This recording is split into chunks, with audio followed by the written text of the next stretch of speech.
There are already massive queues at major airports this morning, which have been under huge strain all week as the Easter weekend travel rush hits. The nation's biggest airport, Sydney, is expecting its busiest day in more than 2 years today after the end of COVID lockdowns and border restrictions. More than 80,000 passengers are expected to pass through the domestic terminal for the Easter exodus, and thousands are arriving as we go to air. It'll cap off a week of long delays at airports across the country, with school holidays and staff shortages combining to create huge bottlenecks. Let's go straight to our reporters, Cayman Gock. He's in Sydney Airport, Zali Rismail in Melbourne Airport. Good morning to both of you. Cayman, starting with you. You're at Sydney Airport now. How's it looking there, where you are? Michael, we've made it, and this is the queue at the Qantas terminal. It snakes through essentially the entire terminal. There are people lining up at check-ins as well. Here's some friendly travellers waving to the camera, but essentially it is full. And if we go to the other terminal at Jetstar and Virgin, it is full too. It's banked up. These are enormous queues. In fact, this is the busiest the airport's expected to be since the pandemic began. 82,000 people are expected to go through Sydney Airport today on their way for their Easter holiday.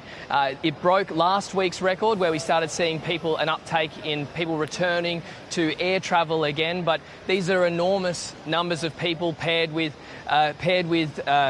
critical staff shortages at the moment, where we're seeing up to 20% a day of staff on the ground affected by COVID-19 or COVID-19 restrictions. Now, the New South Wales government has changed those rules so that airport staff are now exempt from close contact rules, but we're still seeing the effects of that. That won't come into place. We won't see those effects roll on for a couple of days from now. We're expecting the airports to be this busy throughout the entire Easter holidays through the Anzac period, where nearly 1 million people are expected to travel through Sydney Airport over these next 10 days or so. Now, the Transport Workers Union says partly to blame is low rates and casualising staff. Here is what the union had to say a little earlier today.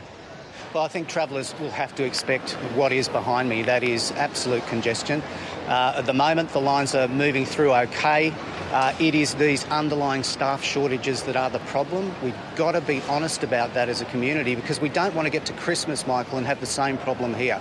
What's the excuse going to be then? If ever there was a time in our economy and in our history when we knew there would be pressure on airports and staffing, it was right in the middle of COVID.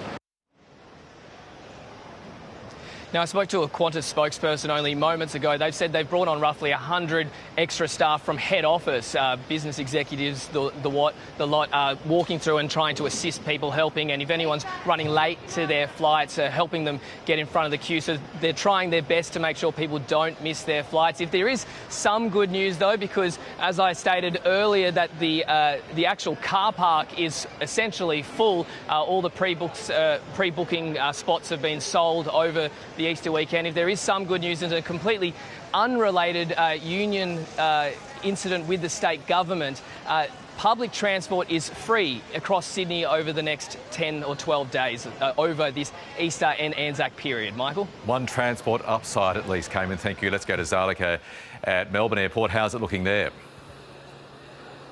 Look, it's starting to build now. There are a lot of people, but again, it is quite orderly. We've seen in recent days quite long delays. I was here the other morning. It does seem better today, but of course they are expecting 380,000 people coming through Melbourne Airport over the next 5 days, 1.4 million over this holiday period. Now, have a listen to what some of the travellers had to say this morning. They all seem pretty happy so far.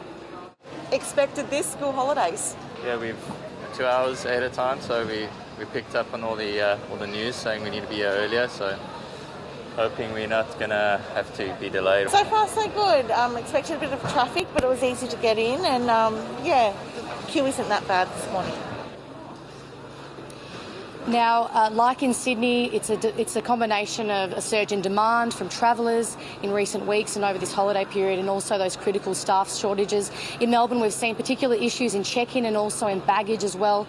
A Melbourne Airport CEO out and about yesterday saying it's been particularly difficult to attract those baggage workers back into the industry after we had so many of these lockdowns shutting down, being stood down and then being brought back to work. So a big challenge for the airport, but so far today it does seem to be coping.